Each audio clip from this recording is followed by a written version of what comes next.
Magandang gabi po sa ating lahat. Kamusta kayo? Ang pag-usapan natin ay tungkol po sa kahihiyan na inabot ng mga Duterte Die Hard supporters na nagrally na kung saan umaasa na mapabilang sa rally na ginawa ng Iglesia ni Cristo. Kaya lang itong Iglesia ni Cristo seloso, no? Ayaw nila masapawan ng maka-Duterte sapagkat para magmukhang malinis ang balak nila na pabagsakin ang Pangulong Bongbong Marcos. Kaya nagdrama sila na hindi po pasalihin ang grupo, no, nila Esperon at iba pang mga leader ng Maisog at mga supporter ni Rodrigo Roa Duterte at saka ni Sara o Duterte in general. So instead na maghalubilo itong mga DDS na ito sa rally ng INC, ayun, pinalayas, initsapwera, hindi binigyan ng papel. Kaya po, doon sila nag-iskandalo, no, sa People Power Monument. Samantala, yung grupo ng Iglesia ni Cristo, doon po sa Quirino Freedom Grandstand. Itong mga grupo na ito, naggawa ng eksena para kuno ang taong bayan nag-iisip na kung ano ang mangyari, ligtas ang Iglesia ni Cristo. Wala silang kinalaman sa kung ano man ang gagawin ng mga DDS. Pero in general, pareho sila ng goal and objectives. Ang ipanawagan ang pagbaba ng Pangulo sa pwesto. Kaya lang, mas evident itong mga maka-Duterte dahil simula't umpisa pa lang, ayaw na nilang mamuno si PBBM. Ito namang Iglesia ni Cristo, demure. Sapagkat, sabi ko nga sa mga una kong vlog, nabisto yung balak nila. Dahil may information mula sa loob na nakarating po sa mga syempre kilala din natin, nakarating din sa atin, kaya po, nagawa po natin ng content. So, naalarma ang INC. So, instead na manawagan sila na bumaba ang Pangulo sa pwesto, ayon, nag-concert na lang sila. Ang masaklap pa doon, maraming membro ng INC ang talagang desidido at determinado na hindi po sila dadalo dahil hindi po nila nagugustuhan. Lalong-lalo na, mga kamunting tinig, yung time na nagsalita si Marcoleta. Kasi ang sabi ng mga defender ng INC, INC member kami. Wala pong kinalaman ang politika sa gagawin po namin na rally. Pero tumayo sa entablado ang number one critic, no, na si Rodante Marcoleta. Sabi naman ng iba, si Rodante Marcoleta hindi naman nagsasalita ng Marcos resign. Pero bumabanat na hindi halata ng mga alinganga ng mga Duterte Die Hard supporters dahil na-brainwash sila simula pa noon hanggang ngayon at masaklap hanggang sa kasalukuyan or kinabukasan, no? Sa susunod na mga panahon, mabubuhay sila na brainwash. So balik tayo dito, mga kaibigan, doon po sa issue ng pagpapalayas ng ilan sa mga miyembro ng INC sa mga Duterte Die Hard supporters.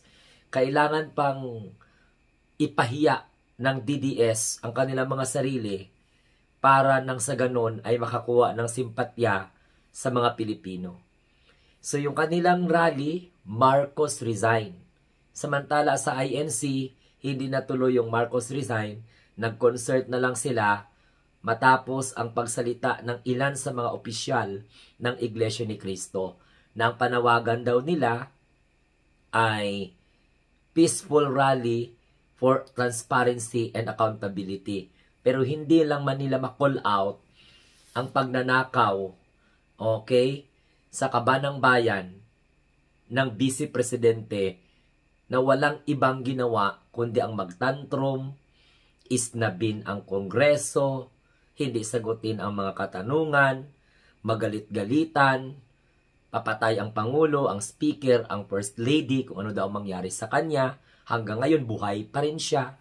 Wala man din nangyari sa kanya dahil hindi po totoo na mayroon pong banta sa buhay niya. Kasi mga dramatista tingnan mo yung mga senador ng DDS, dramatista. Tingnan mo si Sara, dramatista. Ngayon, andyan na naman si Marcoleta. Nag-eksena na naman sa rally ng Iglesia ni Cristo. Hindi nyo ba alam, INC, na ang magpabagsak sa inyong tinatawag na imahe, walang iba kundi itong si Marcoleta. Nangingibabaw sa kanya yung poder, yung power bilang politiko. Hindi isinaalang-alang ang imahe ng simbahan o organisasyon na kanyang kinaaniban dahil si Marcoleta magaling magmanipula. So balik tayo doon sa usapin na naniniwala ba kayo na hindi ito drama-drama? Naniniwala ba ito kayo na drama-drama lang ito ng INC at ng Iglesia ni Cristo? Pero kung hindi man, abay, masakit ito sa mga DDS. Mantakin mo, hindi kayo na respeto ng Iglesia ni Cristo, pinalayas kayo. So kung ano man ang drama ninyo, at least alam na ng taong bayan. Magaling kayo magdrama, and at the same time, palabasin nyo na kayo ay nag-aaway, pero at the end of the day, kayo po ang magkakampi para pabagsakin ang presidente. Pagkatapos, isakatuparan ninyo ang balak na iupo si Sara Duterte, absuelto ang mga kaalyado ni Rodrigo Duterte na pinagkatiwalaan ng Pangulo, yun pala sila po ang magpapahamak sa gobyerno dahil sa kanilang pagnanakaw sa kaban ng bayan. Ang rally ng Iglesia ni Cristo, ang drama na papalayas nila sa DDS, ay talagang masasabi po natin na pwede nating sabihing drama o di kaya kung totoo naman talaga na pinalayas sila, matindi ito. So aabangan na pa ba natin ang sagupaang Iglesia ni Cristo at ng mga DDS? Pero ang mga DDS takot kalabanin ang Iglesia ni Cristo dahil alam mo kung bakit. Iniisip talaga nila na may gagawin ang Iglesia ni Cristo para hindi suportahan si Sara. Ganon kabobo ang mga DDS. O ano ngayon ang pakiramdam ninyo? Nagrally ang INC. Gusto nyong sumama. Kayo pa ang nag-promote. Pagkatapos at the end of the day, hindi kayo papaapakin sa venue. Palalayasin kayo, paalisin kayo. Kaya po, mga kamunting tinig, ang nangyari doon, matapos silang paalisin, hindi sila pinaporma. Ito mga DDS na to nagsisigaw. Nagsisigaw na bumaba si PBBM sa pwesto. Ito yung mga DDS na mga utak talangka. Ito yung mga Duterte Dead supporters na nabahira ng makakaliwang ideolohiya, ang kanilang paniniwala. Kaya nga po, kahit anumang gawin ng Pangulong Bongbong Marcos na ayusin ang ekonomiya, ayusin ang relationship natin sa international community, hahadlangan at tagahalaglangan ito ng mga individual o grupo na sumusuporta kay Sara Duterte sa pag-asa na o pag-akala na kapag mapatalsik nila ang Pangulo, maupo si Sara Duterte, absuelto lahat ng kaso, lalong-lalo na kay Saldico. Kaya alam nyo, ang paglabas ni Saldico, malalaman natin may pattern Sino ang nasa likod ng paglabas ni Saldico? Sino ang mga nakakausap ni Saldico? Bakit tinarget ni Saldico ang Pangulo ng ating bansa? Okay? Sa dinami-dami, Pangulo ang akusahan. Gumawa pa ng kwento na na-instruction daw siya ni Pangulong BBM na ipasok sa, insert ang 100 billion. So balik tayo makamunting tinig sa drama ng mga Iglesia ni Cristo at saka mga DDS. Magbanman tayo. Kasi mga traidor ang nasa paligid nila Kasi ang main goal nila, pabagsakin ng Pangulo. last nila na plano is palitan ang Senate President pero hindi po nagtagumpay. Para mapalitan ang Blue Ribbon Committee, iupo ulit si Marcoleta, kukuning witness si Saldico para nang sa ganon ay mapawalang sala. At pabagsakin nila ang Pangulong Bongbong Marcos. Pero, naniniwala ba kayo? Hindi kayang atakihin ng DDS ang iglesia. Takot sila na iwanan ng iglesia si Sara Duterte sa 2028. Si PBBM, kahit anong gawin, hindi na po tatakbo ang Pangulo. Ayon po sa batas. Tapos na ang term ng Pangulo sa 2028. So therefore, ang Pangulong Bongbong Marcos, dapat hindi nila tatargetin. Pero tinarget nila. Dahil alam mo kung bakit. Alam nila na kapag hindi nila masira, pag masira nilang Pangulo, abay, mananalo sila. Pero doon sila nagkakamali.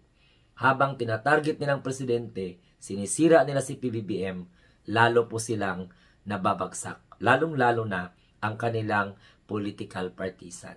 Ang kanilang mga grupo at lalong-lalong hindi pagkakatiwalaan ang kanilang mga ideya. Dahil hindi po beneficial sa sambayanang Pilipino. What they're doing is just simply hand washing. Manisi ng manisi, lalong-lalo ng Pangulo, sisihin nila dahil para maipaghiganti nila si Sara Duterte na naghihiganti ngayon sa ating mahal na Pangulong Bongbong Marcos. Okay? So yun lang ang masasabi ko. Salamat at sana'y pagnilay-nilayan ninyo kung ano po ang ibig kong sabihin. Bye-bye.